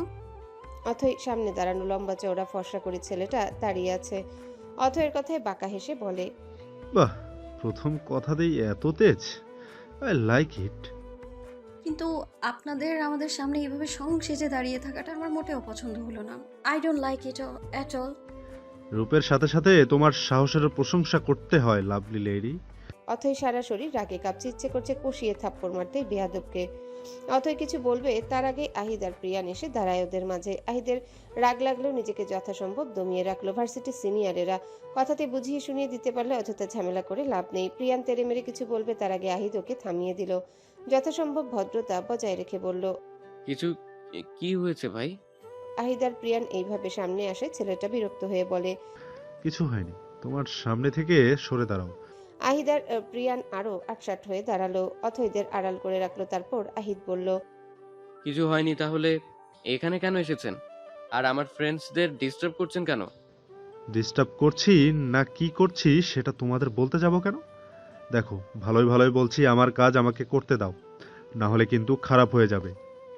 আঙ্গুল তুলে শাসালো ছেলেটা। প্রিয়ান এতক্ষণ আহিদের কারণে চুপ ছিল, এখন তার নিজেকে সামলে রাখতে পারল না। ক্রোধে লাল হয়ে বলল, কি খারাপ করবেন? হ্যাঁ, আমি বলছি জাস্ট 5 মিনিট দিলাম, এখান থেকে চলে যান, নয়তো আপনাদের জন্য ভালো হবে না। ছেলেটা প্রিয়ানের হুমকিতে রেগে গেল। হাত উঠিয়ে প্রিয়ানকে মারতে নিতে আর হাতটাকেও ধরে ফেললো। সাথে সাথে কানে এসে বাড়ি খেলো কারো পুরুষালী গম্ভীর কণ্ঠস্বর। এখানে কি হচ্ছে এসব? অনার্স তৃতীয় বর্ষের ছেলেদের এই গ্রুপটার মেন লিডার হলো রাফি। ছেলেটা চরম লেভেলের বখাটে। শুধু ও না, ওর পুরো গ্যাংটাই এমন। ওদের কাজই হলো ভার্সিটির মেয়েদের জ্বালাতন করা। আজও তাই করতে এসেছিল, কিন্তু এখন ভয়ে সিটিয়ে আছে, কারণ সামনে রুদ্রিক আর ওর বন্ধুরা দাঁড়িয়ে আছে। রুদ্রিকের বাঘের ন্যায় ধারালো দৃষ্টি দেখে ওর ভয়ে কলিজা শুকিয়ে যাচ্ছে। তাও নিজের ভয়টাকে প্রকাশ না করে রাফি বলে উঠল, রুদ্রিক ভাই, আপনি এখানে কেন এসেছেন? আমাদের ঝামেলা আমাদের মিটিয়ে নিতে পারবো, আপনার এখানে হস্তক্ষেপ করার দরকার নেই। রুদ্রিক শান্ত কণ্ঠে বলে, সে তো দেখতেই পাচ্ছি আমি যে কিভাবে তোরা ঝামেলাটা মিটাচ্ছিস। আগে ডোজটা বুঝে কম হয়ে গেছিল, সমস্যা নেই, এবার ধরলে একেবারে বছরখানেক লাগবে তোর শিরে উঠতে। রুদ্রিকের শান্ত কণ্ঠের অপমানে রাফি রাগে ফেটে পড়ল। রাগী গলায় বলে, দেখেন, আপনারা আমাদের সিনিয়র, তাই বলে যখন তখন আমাদের গায়ে হাত তুলতে পারেন না। এইবার কিন্তু ফলাফল ভালো হবে না। আর কি এমন করেছি আমরা? ভার্সিটিতে এসে একটু একটু মেয়েদের সাথে ফ্লার্ট করলে কি এমন হয়? ইহান চরমভাবে রেগে গেল রাফির কথায়। রাফির দিকে তেড়ে যেতে যেতে বলে, রুদ্রিক, তুই অযথা কথা বাড়াচ্ছিস কেন? এই শালাকে পিটি আর ফ্লার্ট আর মজা করা আমি বুঝিয়ে দিচ্ছি। রুদ্রিক ইহানকে থামিয়ে দিল, বলল, থাম ইহান, আজ ভার্সিটিতে একটা প্রোগ্রাম হচ্ছে, অযথা ঝামেলা করিস না। সাফাত রুদ্রিকের কথায় সম্মতি জানিয়ে বলে, এই ইহান, থেমে যা, একে পরে দেখে না যাবে। ইহান শান্ত করলো নিজেকে। তারপর বোনের কাছে গেল জলদি করে। অথয়ের গালে হাত রেখে বলে, ঠিক আছিস তুই? ওরা তো কিছু করে নেই, তাই না? না ভাইয়া, ঠিক আছি আমি। আর কার এত সাহস যে জাফরিন অথইকে কিছু করবে? বলেই অথই ফু দিয়ে সামনে চুলগুলো উড়িয়ে দিয়ে একটু ভাব নিল। ইহান হেসে দিল অথয়ের কাণ্ডে। হেসে হেসেই বলে, আমি তো ভুলেই গিয়েছিলাম, শেওড়া গাছে শাকচুনিকে কেউ কিছু আবার করতে পারে নাকি? উল্টা না, তার ঘাটটাই মটকে দিবে আবার। ইহানের হাসি দেখে গাল ফুলালো অথই। ইহান অথয়ের সেই ফুলো গাল ধরে টেনে দিল। তারপর রিধি আর পিহুর উদ্দেশ্যে বলল, তোমরা ঠিক আছো? হ্যাঁ ভাইয়া, ঠিক আছি, বলল পিহু আর রিধি। রিধি ফের বিড়বিড়ালো, ভাইয়ার গুষ্টি কিলাই, আপনি তো হবেন আমার সাইয়া। ইহানের দিকে তাকিয়ে মিটিমিটি হাসতে লাগলো। প্রিয়ানোকে রিধিকে হাসতে দেখে ওর কানে কানে বলে, যেভাবে দেখছিস মনে হচ্ছে চোখ দিয়ে গিলে খেয়ে ফেলবি। ছি মার্কা নজর তোর। রিধি প্রিয়ানের দিকে চোখ রাঙিয়ে তাকালো। দাঁতে দাঁত চিপে বলে, আমার ইহানকে আমি চোখ দিয়ে গিলে খাবো নাকি ঠোঁট দিয়ে চুমু খাবো, তাতে তোর কি? রিধির এমন লাগাম ছাড়া কথা শুনে প্রিয়ান আস্তাগফিরুল্লাহ, আস্তাগফিরুল্লাহ বলতে বলতে সরে গেল। আহিত পিহু হাসতে হাসতে শেষ। এদিকে রাফিদের এখনো দাঁড়িয়ে থাকতে দেখে রুদ্রিক শক্ত কণ্ঠে বলে, যাচ্ছিস না কেন? রাফি রুদ্রিকের এমন শক্ত কণ্ঠস্বর শুনে হকচকিয়ে গেল। তারপর চলে যাওয়ার জন্য পা বাড়ালো। নীল রাগী গলায় বলে, এটাই লাস্ট ওয়ার্নিং তোদের জন্য। নেক্সট টাইম এমন কিছু চোখে পড়লে তোরা আর জীবনেও নিজের পায়ে দাঁড়াতে পারবি না কিনা তবে সন্দেহ। So be careful. রুদ্রিক, সাফাত, নীল অনেক হেঁটে চলে গেল ইহানের কাছে। রাফি ওদের দিকে তাকিয়ে চিবিয়ে চিবিয়ে বলে, এই আপনাদের বদলা তো আমি নিবই নিব। আজ ওই মেয়ের কারণে আমাকে এইভাবে অপদস্থ হতে হলো। ছাড়বো না ওই মেয়েকে, সাথে ওর বন্ধুদেরও। আর রুদ্রিকদের কথা না হয় বাদই দিলাম, এদেরও ছাড়বো না। ইহান কথা বলছিল বললে ভুল হবে। অথয়কে রাগাচ্ছিল নানান কথা বলে, আর অথয় রেগেও যাচ্ছে ইহানের কথায়। সাফাত অথয়ের রাগী মুখশ্রী দেখে হেসে এগিয়ে গিয়ে বলে, কিরে ইহান, তোর বোন আর তার ফ্রেন্ডসদের সাথে আমাদের পরিচয় করাবি না? অথয়ের দিকে তাকিয়ে মুচকি হাসছে সাফাত। সাফাতকে দেখে অনেক রুদ্রিকের কানে কানে বলে, এই শালা ইহানের বোনের ওপর ফুললি ক্রাশ খেয়ে উল্টে গিয়েছে। রুদ্রিক অনিকের কথা শুনে সাফাতের দিকে তীক্ষ্ণ চোখে তাকিয়ে থাকলো। ইহান সাফাতের কথা শুনে বলে, আরে কি বলিস না যে তুই, পরিচয় তো অবশ্যই করাবো। এখন যেহেতু ওরা এই ভার্সিটিতে লেখাপড়া করে, তাহলে তোদের সাথে পরিচয় তো হতেই হবে। ভালো মন্দের কথা তো বলা যায় না, আমি না থাকলে তোদের কাছেই তো আসবে সাহায্যের জন্য। ইহান এইবার অথই, রিধি, পিহু, প্রিয়ান আর আহিদের পরিচয় করিয়ে দিল। সাফাত পরিচয় শেষ হতে সাফাত মুচকি হেসে বলে, হাই, আমি সাফাত। তোমাদের সাথে পরিচয় হয়ে ভালো লাগলো। ওরা সবাই ধন্যবাদ জানালো। বলল, নীল এগিয়ে এসে বলে, আমি নীল, ভালো লাগলো পরিচয় হয়ে। অনিক বলল, আমি অনেক। Nice to meet you guys. Rudrik চুপচাপ দাঁড়িয়ে আছে। নীল তা দেখে বলে, কিরে তুইও নিজের নাম বল, না হলে ওরা তোকে চিনবে কিভাবে? রুদ্রিক তাকিয়েছিল অথই আর সাফাতের দিকে। সাফাত নানাভাবে অথয়ের সাথে কথা বলে ভাব জমাতে চাচ্ছে। বিরক্ত লাগছে রুদ্রিকের। সাফাতের সাথে অথয়ের এইভাবে হেসে হেসে কথা বলা ওর সহ্য হচ্ছে না একদম। কিন্তু কেন ওর এমন লাগছে? ওর বন্ধু একজনকে পছন্দ করেছে, তার পছন্দের মানুষের সাথে সে কথা বলতে চাইবে, এটাই তো স্বাভাবিক, তাই না? তাহলে ঠিক কী কারণে ওর এত রাগ হচ্ছে জানা নেই রুদ্রিকের। নিজের উপরে নিজেই বিরক্ত। নীলের কথা শুনে এসে নড়ে চড়ে দাঁড়ালো। গম্ভীর স্বরে বলল, আমি আরিহান রুদ্রিক। ভার্সিটিতে কোনো সমস্যা বা ঝামেলায় পড়লে অথবা কেউ তোমাদের বিরক্ত করলে আমার অথবা আমাদের বন্ধুদের কাছে এসে জানাবে, বাকিটা আমরা সামনে নেব। থেমে গিয়ে বন্ধুদের উদ্দেশ্যে বলে, আমি যাচ্ছি, তোদের হাসি ঠাট্টা শেষ হলে চলে আসিস, প্রোগ্রাম শুরু হতে যাচ্ছে। এই বলে আরো এক পলক সাফাত আর অথইকে দেখে হনহন করে চলে গেল।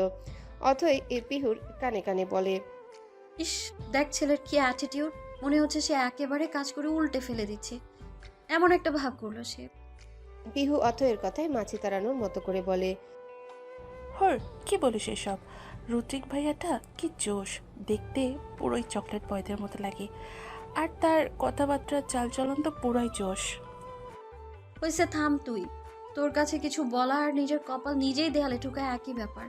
ইহান অথইদের উদ্দেশ্যে বলে, অথই, তুই আর তোর ফ্রেন্ডসরা আমাদের সাথে আয়। আমাদের সাথে থাকলে তোদের আর কোনো সমস্যা হবে না। অথই না বলতে যাবে তার আগে রিধি ওর হাত খামচে ধরলো।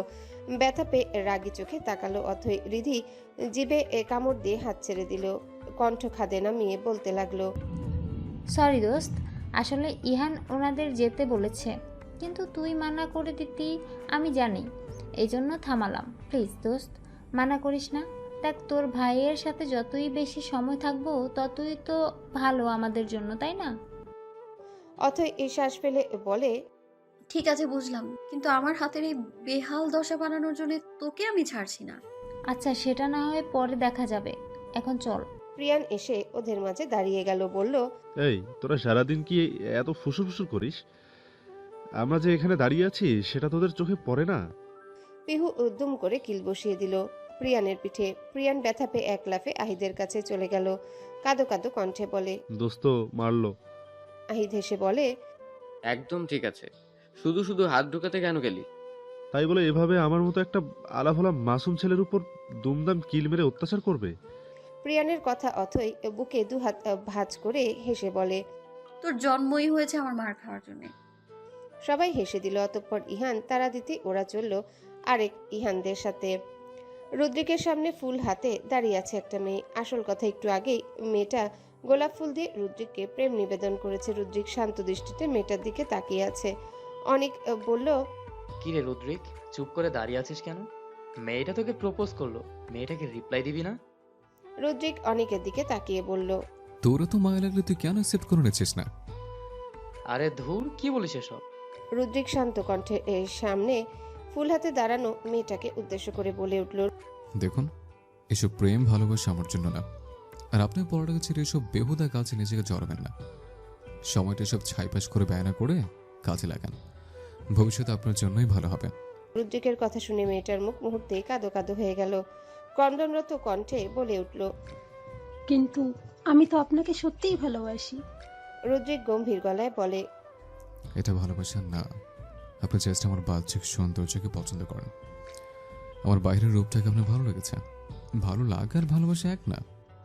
আমি আপনাকে ভালোবাসি, প্লিজ আমাকে এইভাবে ফিরিয়ে দিবেন না। আপনি যা বলবেন আমি তাই করব, তবুও আমায় ফিরিয়ে দিয়েন না। রুদ্রিকের রাগ লাগছে। রাগ কন্ট্রোল করার জন্য এদিক ওদিক তাকালো। বাম পাশের ভ্রু চুলকে ক্রোধ সংবরণ করার চেষ্টা চালালো। অতঃপর বলে, আমি যা বলবো তাই করতে পারবেন? মেয়েটা হকচকিয়ে গেল, তবে তা বুঝতে দিল না। রুদ্রিককে বলে উঠল, হ্যাঁ পারবো। আমি যা বলবো তা যদি করতে পারেন তাহলে আমি আপনার প্রেম নিবেদন গ্রহণ করব। এদিকে রুদ্রিক আর ওই মেয়েটার কথোপকথন শুনে নীল ইহানের কানে কানে বলে, কিরে, এই রুদ্রিক কি করতে চাচ্ছে? শালায় আবার কি বুদ্ধি পাকাচ্ছে ওর ওই ডেঞ্জারাস মাথায়? ইহান বাঁকা হেসে বলে, দেখতে থাক কি করে রুদ্রিক, প্রচুর বিনোদন পাবো মনে হচ্ছে। সাঁতার জানেন? রুদ্রিকের এহেন প্রশ্নে হকচকিয়ে গেল মেয়েটা। মেয়েটা আসলে সাঁতার জানে না। আমতা আমতা করে বলল, আমি সাঁতার জানি না। আসেন আমার সাথে। রুদ্রিক গটগটিয়ে হাঁটা ধরলো সামনের দিকে। মেয়েটা পিছনে ফিরে ওর ফ্রেন্ডসদের দিকে তাকালো। ওর ফ্রেন্ডসরা বুড়ো আঙ্গুল দেখিয়ে অল দ্য বেস্ট জানালো। মেয়েটা যেন সাহস পেল। রুদ্রিককে পিছনে পিছনে হাঁটা ধরলো। ইহান হেসে দিল। সাফাতের কাঁধে চাপড় মেরে বলে, চল দেখে আসি, খেলা এবার জমবে। সাফাত ইহানের চাপড় মারা জায়গায় হাত ডলতে ডলতে বলে উঠল, ওহ শালা, মানুষ কেন? এমনি তো যাবো বা। ইহান সাফাতের কথাই গুরুত্ব না দিয়ে চলে গেল। ওকে যেতে দেখে বাকিরাও চলল। ভার্সিটির পিছনে একটা পুকুর আছে, সেখানে এসে থামলো রুদ্রিক। মেয়েটাও থেমে গেল ওকে থামতে দেখে। রুদ্রিক পুকুরের স্বচ্ছ পানির দিকে তাকিয়ে ভরাট গলায় বলে উঠল, আমি যা বলবো তাই করবেন বলেছেন যেহেতু, এখন আমি যা বলছি, আপনি যদি সত্যি আমায় সত্যি ভালোবাসেন তাহলে এখন এই মুহূর্তে এই পুকুরে ছাপ দিন। যদি এটা করতে পারেন তাহলে আমি আপনার প্রেম নিবেদন গ্রহণ করব। মেয়েটা ভয় পেয়ে গেল। ও তো সাঁতার জানে না, এখন কি করবে? কিন্তু রুদ্রিকও আবার বলছে এটা করলে ওর প্রেম নিবেদন গ্রহণ করবে। মেয়েটা শুকনো ঢোক গিলে বলে, এটা করা কি জরুরি? আপনি তো বললেন আমি যা বলবো তাই করতে পারবেন, তাহলে এখন ভয় পাচ্ছেন কেন? কোথায় ভয় পাচ্ছি? আমি কোনো ভয় পাচ্ছি না। আমি ঝাঁপ দিচ্ছি গো, এক্ষুনি দিচ্ছি। মেয়েটা কাঁপা কাঁপা শরীরে এগিয়ে গেল পুকুর পাড়ের দিকে। গভীর পুকুরের পানির দিকে তাকাতেই গলা শুকিয়ে আসছে ভয়ে। মেয়েটা চোখ বন্ধ করে দোয়া পড়ে ঝাঁপ লাগালো পুকুরে।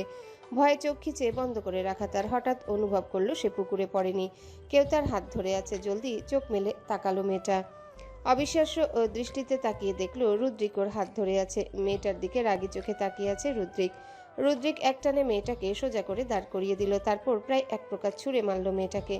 মেয়েটা উপর হয়ে পড়ে গেল মাটিতে। ব্যথায় আর্তনাদ করে উঠল মেয়েটা। অনেক দ্রুত এসে টেনে তুলল মেয়েটাকে, চিৎকার করে বলল, পাগল হয়ে গেছিস রুদ্রিক? এইভাবে মেয়েটা ছুঁড়ে মারলি কেন? মেয়েটা কাঁদছে।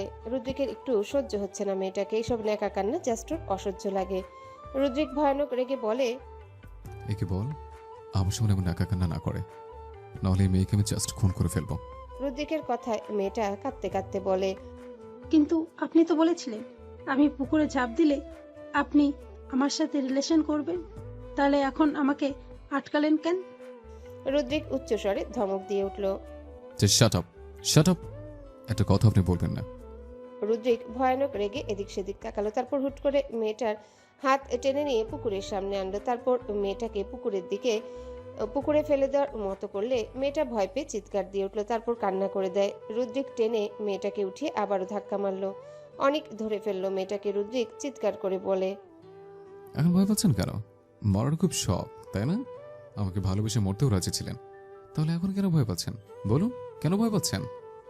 অনেক রুদ্রিককে বোঝানোর জন্যে বলে, রুদ্রিক, হয়েছে তো, থাম না। মেয়েটা বুঝতে পারেনি, থেমে যা। রুদ্রিক রাগী গলায় বলে, বুঝতে পারেনি মানে? আরে নিজের ভালো তো পাগলও বোঝে। আরে তো সুস্থ পুরোপুরি। এরপরে কি সব স্টুপিড ভালোবাসে করে যাচ্ছে। আমি যা বললাম তাই করলো। যে মেয়ে নিজেকে ভালোবাসতে জানে না, সে মেয়ে আমায় কিভাবে ভালোবাসবে? আর তুই কি বলছিস আমায় শান্ত হতে? একে যেতে বল আমার সামনে থেকে, নাহলে কিন্তু বাজে কিছু ঘটে যেতে পারে। অনেক রাগান্বিত রুদ্রিকের কথা শুনে দীর্ঘশ্বাস ফেলল, তারপর মেয়েটাকে বলে, তুমি চলে যাও, রুদ্রিক ভয়ানক রেগে আছে। মেয়েটা কাঁদতে কাঁদতে দৌড়ে চলে গেল ওর ফ্রেন্ডসদের কাছে। ওর ফ্রেন্ডসগুলো মেয়েটাকে সান্ত্বনা দিতে লাগলো। এমন সময় ভার্সিটিতে এসে পৌঁছায় অথই, রিধি, পিহু, প্রিয়ান আর আহিদ। অথই দূর থেকে মেয়েটাকে কাঁদতে দেখে দ্রুত পায় সেখানে এসে পৌঁছালো। সাথে আসলো বাকি চারজনও। প্রিয়ান পিহুর কানে কানে বলে, আরে এটা তো সেই দিনের মেয়েটা না, যেই মেয়েটাকে কয়েকজন বখাটে ছেলে মিলে হ্যারেস করছিল ওর মাঝ রাস্তায়, আর আমাদের অথই সুপার উইমেনের মতো হ্যাভি কেলিয়েছিল ছেলেগুলোকে। পিহু প্রিয়ানকে এইভাবে বিস্তারিত ও ভাবে সব বলতে দেখে বিরক্ত কণ্ঠে বলল, আরে বা, তোকে এমন টকিং মেশিনের মতো এক্সপ্লেন দিতে কে বলেছে? তুই কি ভুলে গেছিস আমিও সেই দিন ওইখানেই ছিলাম? প্রিয়ান থাপ্পড় মারলো পিহুর মাথায়। পিহু রাগি চোখে তাকালো। প্রিয়ান বলল, তুই যে ভুলাক্কার, সব তো আটা ময়দা মাখতে মাখতে ভুলে যাস। রিধি এদের দুটোকে ঝগড়া করতে দেখে রেগে বলে, তোরা দুইটা থামবি? অলওয়েজ একটার সাথে একটা খোঁচাখুচি করতেই থাকিস। প্রিয়ান নাক মুখ কুচকে বলে, এগুলা কি কস? এমন আস্তাক ফিরুল্লাহ আমার কথা কস কেন? কি এর খুঁচাখুচি করুম আমরা? ভালো হইয়া যা রিধি, তুই ভালো হইতে পয়সা লাগে না। রিধি বিরক্ত হয়ে মুখ ঘুরিয়ে নিল। কথা বাড়ালেই কথা বাড়ে, তাই আর কিছু বলল না রিধি। প্রিয়ানোকে জ্বালাতে আরো কিছু বলবে, তার আগে আহিদকে থামিয়ে দিয়ে বলল, আর কিছু বলিস না, চুপ যা। দেখছি সেখানে সিরিয়াস কিছু হচ্ছে, তাও তুই তোর ফাজলামি বন্ধ করলি না। প্রিয়ান বিরক্ত হলো আহিদের কথায়, রাগী গলায় বলে, কিসের সিরিয়াসনেস? হ্যাঁ, এই মেয়ে ন্যাকা মেয়েদের না কেঁদে পারে না। নিজের প্রতি হওয়া অন্যায়ের বিরুদ্ধে প্রতিবাদ করতে পারে না, কিছু করতে শুধু ফ্যাস ফ্যাস করে কাঁদে। আমাদের অথই, রিধি, পিহুকেই দেখ, যতই ন্যাকামি আহ্লাদি হোক না কেন, পরিস্থিতি বুঝে তারা রণচণ্ডী রূপ ধারণ করতে পারে। নিজেদের সাথে কোনো অবিচার হলে নিজেরাই রুখে দাঁড়াতে পারে। আহিদ শ্বাস ফেলে বলে, সেটা তো বুঝলাম, কিন্তু আমাদের এই 3 রমণীর মতো কজনই বা হয় বল? হবে না কেন? হতে হবে। একবার যেহেতু দেখেছে ওর সাথে এমন বাজে একটা ঘটনা ঘটেছে, তখন আমরা গিয়ে ওকে হেল্প করলাম। অথইদেরও দেখলো কিভাবে মারামারি করছিল, তো এখন দ্বিতীয়বার এমন হলে কেন পারলো না প্রতিবাদ করতে? আচ্ছা শান্ত হো। কিছু না জেনে আগেই মানুষকে নিয়ে ভালো মন্দ বলা ঠিক না। আগে শুনে নেই কি হয়েছে, তারপর না হয় মেয়েটাকে 2-4টে কথা শুনিয়ে দিস উপদেশ হিসেবে। আহিদের কথায় প্রিয়ান চোখ উল্টিয়ে বলল, I am not interested at all. প্রিয়ানের এক্সপ্রেশন দেখে হেসে দিল আহিদ। অথই উদ্বিগ্ন চোখে মুখে কান্নারত মেয়েটার দিকে তাকিয়ে আছে। অতঃপর কাছে গিয়ে মেয়েটার মাথায় হাত বুলিয়ে দিল। মেয়েটাও তার সাথে একই ক্লাসে পড়ে, তবে ডিপার্টমেন্ট ভিন্ন। অথয়ের হাতে চোহে মেয়েটা তাকায় অথয়ের দিকে, পরপর আবারও কেঁদে দেয়।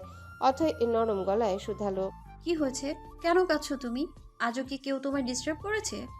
বলে বলতে পারো আমায়, কোনো ভয় নেই, আমি আর আমার বন্ধুরা আছি তো। মেয়েটা কিছুই বলল না, তবে পাশে থেকে ওর বান্ধবী বলল। সবটা শুনে অথয়ের রাগ আকাশচুম্বী। কাউকে ভালো লাগতেই পারে, আর তাকে গিয়ে মনের কথাও জানাতে পারে, কিন্তু তাই বলে এইভাবে একটা মানুষকে হেনস্থা করার কোনো মানে হয় না। অথয়ের আগে ফুঁসতে ফুঁসতে বলে, কোথায় আছে এখন তারা? অথয় এবার রিধি, পিহু, আহিদ প্রিয়ানের সামনে দাঁড়ালো। রাগী গলায় বলে, চল আমার সাথে। প্রিয়ান যতই খামখেয়ালি করুক না কেন, যতই হাসি ঠাট্টায় মেতে থাকুক, কিন্তু এদের বন্ধুদের মাঝে বিপদের সময় ওই সবচেয়ে বুদ্ধিমান হয়ে ওঠে। প্রিয়ান অথয়ের হাত ধরে থামিয়ে দিল, ফলে রাগের চোখে তাকায় অথই। প্রিয়ান অথইকে বোঝানোর চেষ্টা করলো।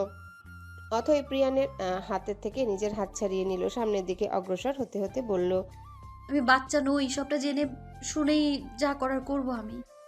রুদ্রিক পুকুর পাড়ে বসে সিগারেট টানছে। প্রচন্ড রাগ লাগলে বা কষ্ট পেলে রুদ্রিক এই কাজটা করে। ইহান রাগান্বিত রুদ্রিকের কাঁধে হাত রাখলো, হেসে বলল, আরে রাগ ছেড়ে ফেল, হয়েছে তো। রুদ্রিক সিগারেটে লম্বা টান মেরে তার ধোঁয়াগুলো বাতাসে উড়িয়ে দিল। ইহানের কথায় ঘাড় ফিরিয়ে বলে, তুই আমার রাখতে মানা করছিস? মানে আমি জাস্ট ভাবতে পারছি না মেয়েটা কি পরিমাণ চাইল্ডিশ হলে আমার কথা মতো সত্যি সত্যি পুকুরে ছাপ দিতে চলে গিয়েছিল। মানে তো বোকা মানুষ হয় কিভাবে? এসব ফালতু প্রেম ভালোবাসার কথা বলে নিজের জীবনটা দিতে রাজি হয়ে যায়। নিজের পরিবারের কথা একবার ভাবলো না। ইহান রুদ্রিকের কথার পরিপ্রেক্ষিতে বলল, ভালোবাসায় মানুষ অন্ধ হয়ে যায়, তখন আর কোনো হুঁশ জ্ঞান থাকে না। তুই যখন কাউকে ভালোবাসবি তখন বুঝবি। রুদ্রিক রাগী গলায় বলে, যদি এটাকে ভালোবাসা বলে তাহলে বলবো সরি টু সে, আরিহান রুদ্রিকের জন্য ভালোবাসে না। ইহান শান্ত স্বরে বলে, হয়েছে থাক, আজ যে শিক্ষা দিয়েছিস মেয়েটাকে, এতে শুধরে যাবে মেয়েটা। Hope so. নীল সাফাত অনেক ওদের সামনে বসেছিল। হঠাৎ সাফাত দূর থেকে অথৈকে এদিকে আসতে দেখে উঠে দাঁড়ালো। ওকে এইভাবে দাঁড়াতে দেখে সকলের দৃষ্টি সেদিকে চলে যায়। ইহান নিজের বোনকে এইভাবে রণচণ্ডী রূপে এদিকে তেড়ে আসতে দেখে হকচকালো, বলে উঠল, এর আবার কি হলো? অমন বাঘিনী রূপে এমন তেড়ে মেরে আসছে কেন? নীল ইহানের ভয়ার্ত মুখশ্রী দেখে হেসে বলে, নিশ্চয় তুই কিছু করছিস, এই জন্যই তোকে খেলাতে এসেছে। ইহান নীলের কথায় চিন্তার জগতে চলে গেল। ভাবতে লাগলো এমন কিছু কি করেছে যাতে অথই রেগে যাবে, কিন্তু না, এমন কিছুই করেনি, অন্তত মনে পড়ছে না। ইহান চিন্তিত কণ্ঠে বলে, আমি এমন কিছুই করিনি যে ও এমন রেগে থাকবে। না জানি কি হয়েছে। অনেক বলে উঠে, উফ, বাদ দে তো, আগে এসে নিক, তারপর না হয় বোঝা যাবে। একটু পরে অথই থমথমে মুখে এসে দাঁড়ালো ওদের সামনে। সাফাত হেসে হাত নাড়িয়ে বলে, হাই অথই, কেমন আছো? হাই হ্যালো পরে। আর হ্যাঁ, আপাতত আমি ভালো নেই, একদমই নেই। অথয়ের এমন শক্ত কণ্ঠের কথা শুনে সাফাতের মুখটা একটুখানি হয়ে গেল। এ বেচারা অথয়কে ভীষণ পছন্দ করে। সেদিন শাড়িতে অথয়কে দেখে প্রথম দেখাতেই ওকে ভালো লেগেছিল। বন্ধুর বোন যেন পিছুপা হয়নি, এতটাই পছন্দ হয়েছে। সেদিন লুকিয়ে চুরিয়ে অথয়ের একটা ছবিও তুলেছিল। এখন দিনরাত যখনই সময় পায় অথয়ের ওই ছবিটা দেখে, ভীষণ ভালো লাগে ওর। কিন্তু আজ অথই ওর সেই ভালো লাগায় তীক্ষ্ণ কথার ধনুক ছুঁড়ে মেরে তাকে আহত করে দিয়েছে।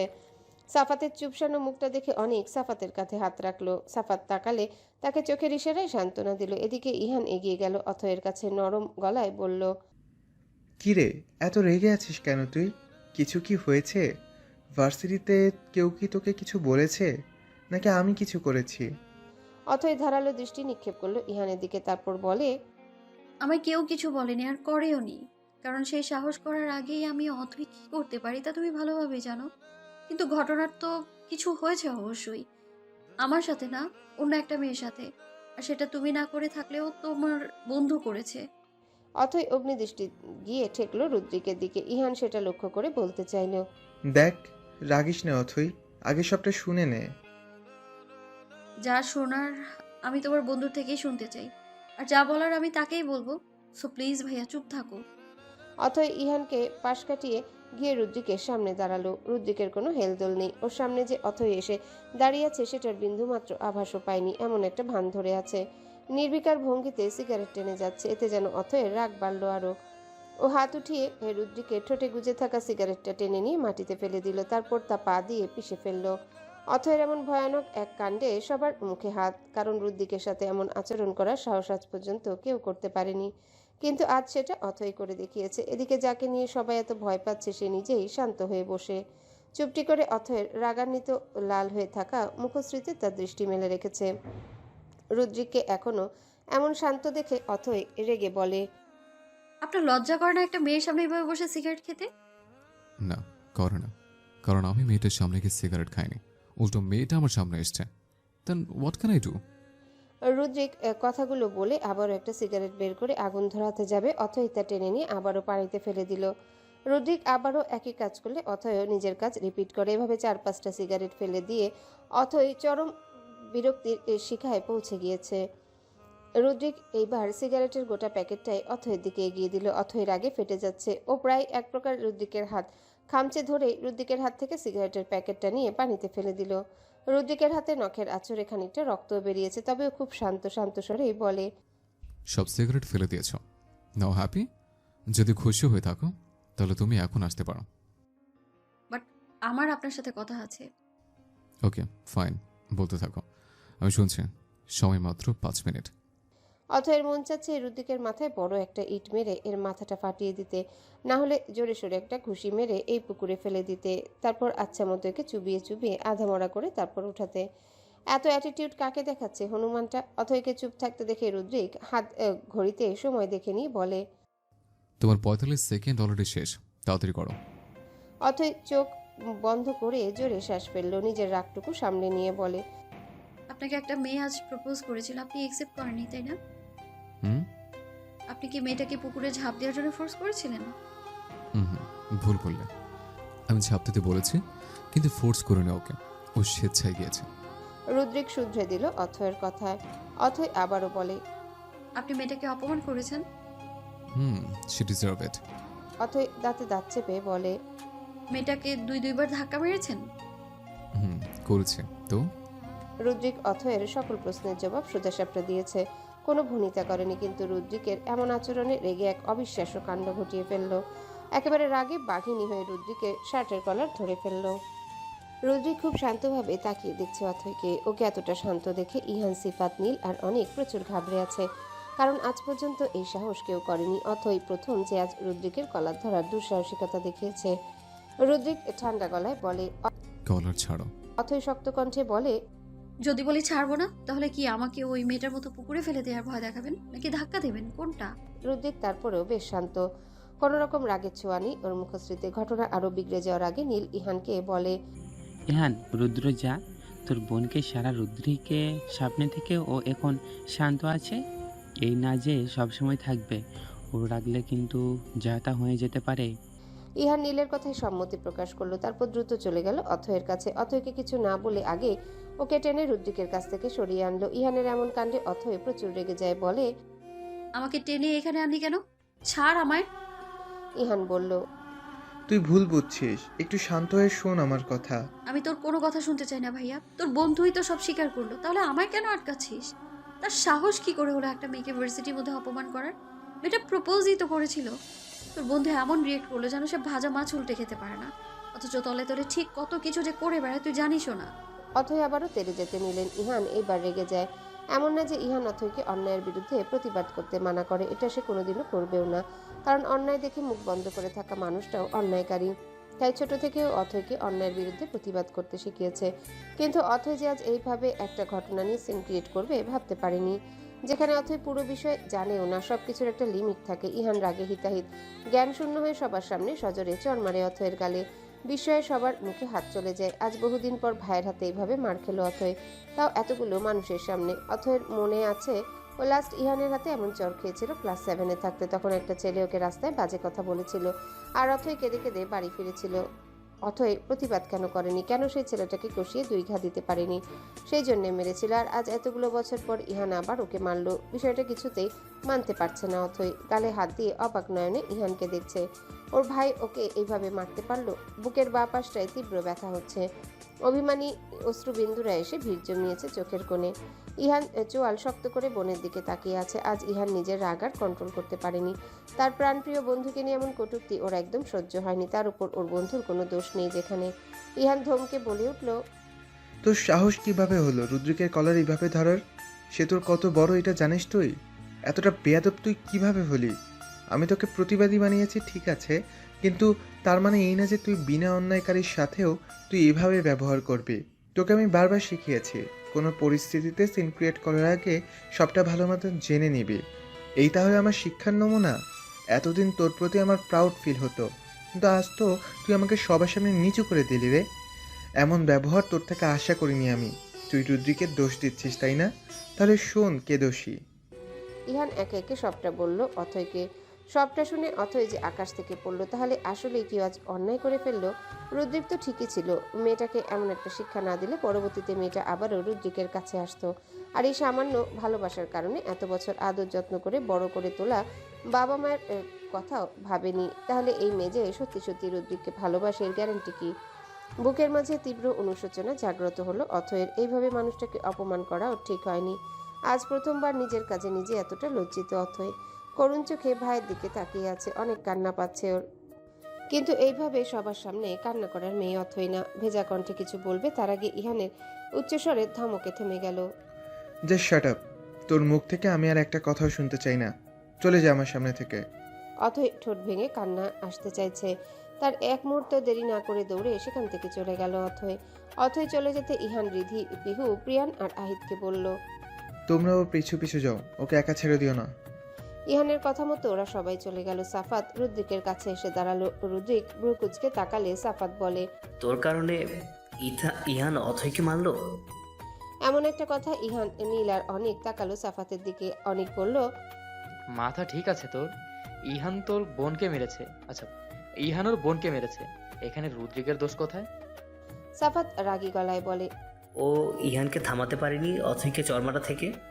রুদ্রিক প্যান্টের পকেটে হাত গুজে ভাবলেশীন গলায় বলে, ওর বোন অন্যায় করেছে, তাই ইহান ওর বোনকে মেরেছে।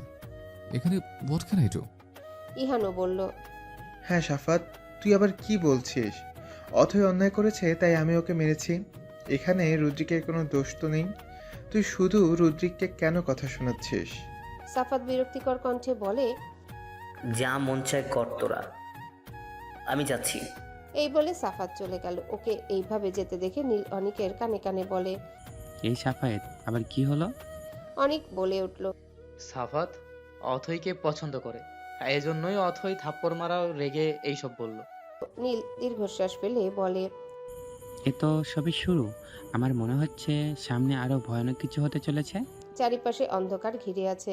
প্রকৃতিতে শীতল বাতাস বইছে। সেই বাতাসে কোথা থেকে যেন নাম না জানা ফুলের ঘ্রাণ ভেসে আসছে। রাতের আকাশে মস্ত বড় চাঁদ উঠেছে, সেই সাথে গুটি গুটি মিটমিট করে জ্বলতে থাকা অসংখ্য তারা। একটু পরপর মেঘের কুণ্ডলীগুলো এসে চাঁদ মামাকে ঢেকে দিচ্ছে। সেই দিকে এক ধ্যানে তাকিয়ে আছে অথৈ। চোখ জোড়া ভয়ানক পরিমাণ লাল হয়ে আছে, সেই সাথে ওর পুরো মুখশ্রীও লাল হয়ে আছে। অথৈকে এই অবস্থায় দেখে রিধি, পিহু, প্রিয়ান, আহিদ ওরা চারজন একে অপরের দিকে চাওয়াচাই করলো। তারপর চারজন একসাথে গিয়ে নিস্তব্ধে বসে রইল অথৈয়ের পাশে। এদিকে অথৈ ও পাশে কারো বসার উপস্থিতি টের পেল না, দেখেই বুঝতে পেরেছে এরা ওর চার বন্ধু। অথৈ আকাশের দিকে তাকিয়ে থেকেই বলে, তোরা এখানে কেন এসেছিস? কটা বাজে? বাড়ি কেন যাসনি? প্রিয়ান বলে উঠল, এটা তুই কি বললি দোস্ত? তোর মনে এত দুঃখ, সেই দুঃখে তুই এখানে এসে শোক পালন করছিস? তোর এই অবস্থায় তোকে একা রেখে আমরা কই যাই কিভাবে বল? তোকে সঙ্গ দিতেই এলাম, চারজন না হয় একসাথেই শোক পালন করলাম। অথৈ চুপ করে আছে, ওর মাঝে বিন্দুমাত্র হেলদোল নেই। পিহু চোখ রাঙিয়ে তাকালো প্রিয়ানের দিকে, কটমট করে বলে, এই ফালতু কথা বলাচ্ছে, তুই তোর মুখটা বন্ধ রাখ। এই ফকিন্নি, তোর কথা দিয়ে কি আমি চুপ করবো নাকি? প্রিয়ানের কথায় পিহু ওর দিকে তেড়ে মেরে আসতে আসতে বলে, তোকে আজকে আমি এই ছাদ থেকে ধাক্কা মেরে যদি না ফেলাইছি, শয়তান কোথাকার। 3 ফুটটা মাইয়া, এই বাঁশের কঞ্চির মতো শরীর নিয়ে তুই আসছস আমাকে ছাদ থেকে ফেলার জন্যে? প্রিয়ানের কথায় পিহু রেগে বলে, তুই আবার আমাকে এসব বলে ইনসাল্ট করছিস? দেখিস কুত্তা, তোর কপালে আমার থেকেও খাটো আর চিকন মেয়ে জুটবে। এটা বলছি কেন আমি, তোর কপালে কোনো মেয়ে জুটবে না। প্রিয়ান কিছু বলবে তার আগে আহিদুর মুখ চেপে ধরলো। রিধু পিহুকে টেনে নিয়ে আসলো। রিধি হতাশা শ্বাস ফেলে বলে, তোরা এখানে অথৈয়ের মন ভালো করতে এসেছিস নাকি নিজেরা নিজেদের কুত্তার মতো ঝগড়া করতে এসেছিস? সারাদিন শুধু ঝগড়া আর ঝগড়া। ওই তো শুরু করলো। চুপ থাক প্রিয়। রিধির কথায় পিহু চুপ হয়ে গেল। আহিদ প্রিয়ানকে বলল পিহুর সাথে আর ঝগড়া না করতে। এরপর আহিদ গিয়ে অথৈয়ের পাশে বসলো। অথৈয়ের কাঁধে হাত রেখে বলে, তুই রাগ করবি জানি, তবুও বলবো আজ তুই যা করেছিস একটু না, অনেকটাই বাড়াবাড়ি করেছিস। প্রিয়ানও আহিদের কথায় সম্মতি জানিয়ে বলে, আহিদ ঠিক বলেছে অথৈ, আমি আগেই বলেছিলাম এক হাতে তালি বাজে না। আগে সম্পূর্ণ ঘটনার জেনে তারপর যা করার করতে বলেছিলাম। আর তোর আগে ভাগে এমনটা করা একদম ঠিক হয়নি। প্রথমে গিয়ে তোর ইহান ভাইয়ার সাথে কথা বলে নেওয়া উচিত ছিল। রুদ্রিক ভাইয়া আমাদের অনেক বড়, আজ তুই যা করেছিস সেটা বেয়াদবি হয়ে গিয়েছে। বন্ধু হয়ে যেমন তোর প্রতিটা ভালো কাজে তোর সাপোর্ট করা আমাদের উচিত, তোর পাশে থাকা উচিত, ঠিক তেমনি তুই ভুল করলে তোকে সঠিক পথে আনাটাও আমাদের দায়িত্ব। এমনকি সেটা শুধু তোর ক্ষেত্রে না, আমাদের সবার ক্ষেত্রে। অথৈ ছলছল চোখে তাকালো ওদের দিকে, ধরা গলায় বলল, আজ আমি ভাইয়াকে অনেক কষ্ট দিয়ে ফেলেছি। ভাইয়া আমাকে সব সময় সাপোর্ট করে এসেছে আমার প্রতিটা কাজে। আজ আমি অনেক বড় অন্যায় করেছি। এই জন্যই ভাইয়া আজ এতগুলো বছর পর আমার গায়ে হাত তুলো। আমি কিভাবে ভাইয়ার সামনে যাব? ওর বন্ধুদের সামনেও ওকে ছোট করে দিয়েছি আমি। অথৈয়ের চোখে জল দেখে ওরা সবাই গিয়ে অথৈকে জড়িয়ে ধরলো। অথৈও ওদের সবাইকে দুহাতে শক্ত করে আঁকড়ে ধরলো। বন্ধুদের ভরসা স্থলে হৃদয়ের দুঃখগুলো উজাড় করে দিল। হ্যালো বন্ধুরা, পরবর্তী পার্ট খুব তাড়াতাড়ি আসবে, তো সবাই অপেক্ষায় থাকো। আর চ্যানেলটি যারা এখনো সাবস্ক্রাইব করনি তারা পরবর্তী পার্ট দেখার জন্য চ্যানেলটি সাবস্ক্রাইব করে রেখো। ধন্যবাদ সবাইকে, আমাদের সাথেই থেকো।